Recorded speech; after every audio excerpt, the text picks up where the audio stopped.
नमस्कार विद्यार्थियों। आज हमारी जो क्लास है BA first year geography first paper भौतिक भूगोल, मैं हूँ योगेश कला आपके साथ। आज हमारा स्क्रीन पे जो टॉपिक दिख रहा है आपको, ज्वालामुखी। तो आज जो हम पढ़ने वाले हैं या अध्ययन करने वाले हैं, तो आज हम जो अध्ययन करेंगे ज्वालामुखी के बारे में अध्ययन करेंगे। ठीक है, ज्वालामुखी के बारे में आपने सुना होगा, तो आज मैं आपको ज्वालामुखी के बारे में ही बताने वाला हूँ। ठीक है, चलो हम आगे चलते हैं। तो हम क्या क्या जानेंगे, ज्वालामुखी क्या होता है, ज्वालामुखी उद्गार के कारण, फिर हम पढ़ेंगे ज्वालामुखियों का वर्गीकरण और विश्व के प्रमुख सक्रिय ज्वालामुखी कौन कौन से हैं उसके बारे में हम अध्ययन करेंगे। ठीक है, तो चलो हम आगे बढ़ते हैं। अभी हमारे सामने एक जो टॉपिक है, सबसे पहले यहाँ पे ज्वालामुखी किसे कहते हैं। तो ज्वालामुखी अंग्रेजी में इसको वोल्केनो कहते हैं। क्या कहते हैं? वोल्केनो कहते हैं। पृथ्वी पर होने वाली एक आकस्मिक घटना है। क्या है? एक आकस्मिक, मतलब किसी को पता नहीं होता है कि यहाँ पे ज्वालामुखी विस्फोट होगा। ठीक है, एक आकस्मिक घटना है। यहाँ भूपटल पर एक गहरा छिद्र या दरार होती है, जिससे होकर भूगर्भ की उष्ण गैसें, तरल लावा, ठोस शिलाखंड, कंकड़ पत्थर, राख एवं गैसें बाहर निकलती हैं। ठीक है, बाहर निकलती, और ये ज्वालामुखी के अंतर्गत में आते हैं। वल्केनिज्म शब्द की उत्पत्ति, मतलब इसकी जो शब्द की उत्पत्ति है, अग्नि देवता वल्केन के नाम से हुई। किसके नाम से हुए? वल्केन नाम से हुए। यह शब्द एक प्रमुख भौतिकी प्रक्रिया का सूचक है, जिसमें धरातल के भीतर पिघले हुए शेल पदार्थ की उत्पत्ति, प्रवाह, निक्षेप तथा ठंडा होकर ठोस होने की प्रक्रिया शामिल है। ठीक है, ये मैंने आपको ज्वालामुखी के बारे में बताया। ठीक है, अब मैं आपको बताऊंगा ज्वालामुखी की संरचना कैसे होती है। तो ज्वालामुखी की संरचना, इन सभी वस्तुओं का विनिकाश प्राकृतिक नली द्वारा होता है। ऐसा नहीं कि मनुष्य द्वारा बनाई गई नली, ये एक प्रकृति द्वारा या प्राकृतिक रूप से एक नली होती है, जिसे निकास नलिका कहते हैं। क्या कहते हैं? निकास नलिका कहते हैं। लावा धरातल पर आने के लिए छिद्र बनता है। क्या बनता है? एक छिद्र बनता है, जिसे वीवर या क्रेटर कहते हैं। ठीक है, वीवर या क्रेटर कहते हैं। इनमें कुछ कुछ नाम जैसे आपको याद रखना, निकास नलिका, छिद्र, क्रेटर, मैग्मा, लावा, ये बहुत सारे ऐसे नाम आपको पढ़ने में मिलेंगे। ठीक है, अब मैं आपको बता दूं ज्वालामुखी विस्फोट कैसे होता है। जैसे माना कि ये आपके सामने एक पर्वतीय भाग है। क्या है? पर्वतीय भाग है। तो ये जो नीचे दे रखा एक आपको दिख रहा होगा ज्वालामुखी पाइप, ये क्या है? एक प्राकृतिक रूप से बनी हुई नली। ऊपर का जो भाग है उसको बोलेंगे हम छिद्र या दरार बोलेंगे, और इसी भाग को हम क्रेटर कहेंगे। यहीं से क्या होगा? ज्वालामुखी विस्फोट होगा। और ज्वालामुखी विस्फोट होने के बाद इस प्रकार से एक आकृति बनती है, शंकुनुमा। इसे कहते हैं ज्वालामुखी शंकु। ठीक है, तो ये हैं ज्वालामुखी के विभिन्न अंग, आपके सामने मैंने बता दिया। ठीक है, अब मैं जो आगे आप बताने वाला हूँ, ज्वालामुखी उद्गार के कारण, किन किन कारण से ज्वालामुखियों का उद्गार होता है।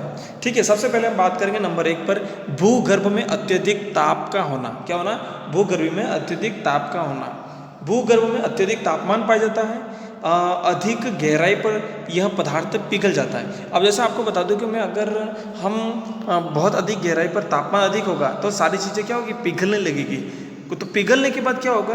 वो चीज़ें लावा बन जाती है। क्या बन जाती है? लावा या मैग्मा बन जाती है। भूतल का कमजोर भागों को तोड़कर बाहर निकल आता है। अगर किसी, जैसे आपको आप खुद अगर किसी भीड़ में हो तो आप क्या करेंगे? कमजोर लोग होंगे, उनको गिरा कर आप भागने की कोशिश करोगे, फंस गए होते। तो इसी प्रकार से जमीन के अंदर भी यही क्रिया होती है। कमजोर भाग होती है, उसको हटा देती है। हटाने के बाद क्या होता है? निकल के बाहर निकल जाता है। ठीक है, बाहर निकल जाता है। दूसरे नंबर 2 की बात करेंगे, कमजोर भूभागों का होना। क्या होना? कमजोर भूभागों का होना। ज्वालामुखी का लावा कमजोर भूभागों को ही तोड़कर धरातल पर आ जाता है। क्या होता है? कमजोर जो भूभाग होते हैं उनको वो तोड़कर क्या हो जाएगा? बाहर आ जाएगा। तो ये हमारी नंबर रही 2 की बात। नंबर 3 उद्गार में कारण है जो है भूकंप। भूकंप में क्या होता है? भूपृष्ठ में विकार आता है, मतलब जो जमीन है उसके अंदर क्या होता है? विकार उत्पन्न होता है।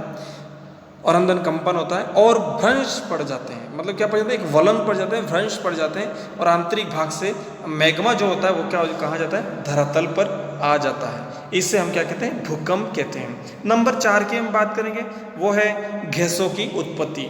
वर्षा का जल जो होता है, वर्षा का जल भूपटल की दरारों तथा रंध्रों द्वारा पृथ्वी के आंतरिक भागों में पहुंच जाता है। वहाँ पर अधिक तापमान के कारण क्या होता है, तापमान के कारण जल वाष्प में परिवर्तित हो जाता है। क्या हो जाता है, परिवर्तित हो जाता है। अब बात करूंगा, जैसे जल वाष्प का आयतन तथा दबाव क्या हो जाता है, बहुत बढ़ जाता है। वह भूभाग पर कोई कमजोर स्थान पाकर क्या होता है, विस्फोट के साथ बाहर निकल जाता है और जिसे हम क्या कहते हैं, ज्वालामुखी विस्फोट कहते हैं। तो ये आपको आ गया समझ में, ठीक है। गैसों की उत्पत्ति, भूकंप के बाद नंबर 4 पे है गैसों की उत्पत्ति। नंबर यहाँ पे क्रमांक में मिस्टेक हो गई है, ठीक है। तो ज्वालामुखी आपने नहीं देखा होगा, तो ये आपके सामने मैंने चित्र बनाया है पहाड़ी इलाके में। जैसे पहाड़ी पर देखो, आप देख सकते हो पर्वतीय कोई भाग है, उसके ऊपर एक धुआं उठा है, तो ये सब क्या होता है, ज्वालामुखी विस्फोट के बाद होता है। राख के रूप में कुछ चीज़ें होती हैं ऊपर निकल जाती हैं धुएं के रूप में, ठीक है। ये है ज्वालामुखी, ठीक है, आप देख सकते हैं इसका, ठीक। अब मैं आपको बताऊंगा ज्वालामुखी का वर्गीकरण। क्या बताऊंगा, ज्वालामुखी का वर्गीकरण।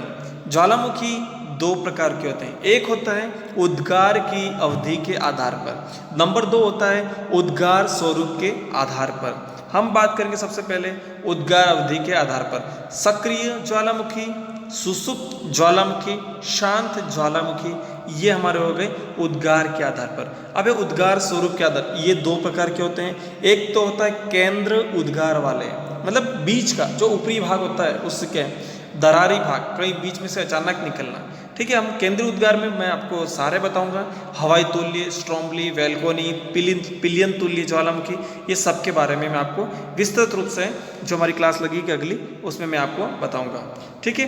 देखो मैम, सक्रिय ज्वालामुखी का मतलब क्या होता है, सक्रिय ज्वालामुखी इस प्रकार से होता है, देखो ये ऊपर के किनारे पर लावा जो अग्नि होती है वो सब एक साथ निकलती है इस प्रकार से। और दूसरे नंबर पे यह सुसुप्त ज्वालामुखी, ये समुद्र के बीच में भी हो सकता है और थोड़ा सा हल्का होता है, इसको कहेंगे हम सुसुप्त ज्वालामुखी या प्रसुप्त। दीर्घकाल पर विस्फोट नहीं, यहाँ पर विस्फोट कम होता है। जैसे ये इसके एग्जाम्पल आपको अगर देखने को मिलेंगे तो जापान का फ्यूजियामा, इटली का विसुवियस और इंडोनेशिया का क्रोकोट्रोआ, ठीक है। ये जो है आपको इटली का सिसली जो ज्वालामुखी है या स्ट्रोम्बली, ये आपको विशेष तौर पर ये देखने मिलेंगे। और मृत ज्वालामुखी या विलुप्त ज्वालामुखी जो मर चुके हैं, इस प्रकार के ज्वालामुखी को क्या कहेंगे हम, मृत ज्वालामुखी। जैसे अफ्रीका का किलिमंजारो में है, एडिनबर्ग का आर्थर सीट है आदि, ये जो हम ज्वालामुखी बात करेंगे ये है हमारे विलुप्त या मृत ज्वालामुखी, ठीक है। जो नेक्स्ट जो मैं आपको बताऊँगा वो आगे वाली जो क्लासें बताऊंगा, उद्गार के आधार पर ज्वालामुखी का वर्गीकरण, इनके बारे में हम पढ़ेंगे, ठीक है। मैं आपको विस्तृत रूप से इसके सारे पढ़ाऊंगा मैं, ठीक है। सक्रिय ज्वालामुखी, प्रसुप्त ज्वालामुखी, विसुप्त, इसके बारे में मैं विस्तृत रूप से आपको पढ़ाऊंगा और प्लस साथ में आपको नोट्स भी दूंगा, ठीक है। आज की हमारी क्लास यहीं तक रहेगी, धन्यवाद।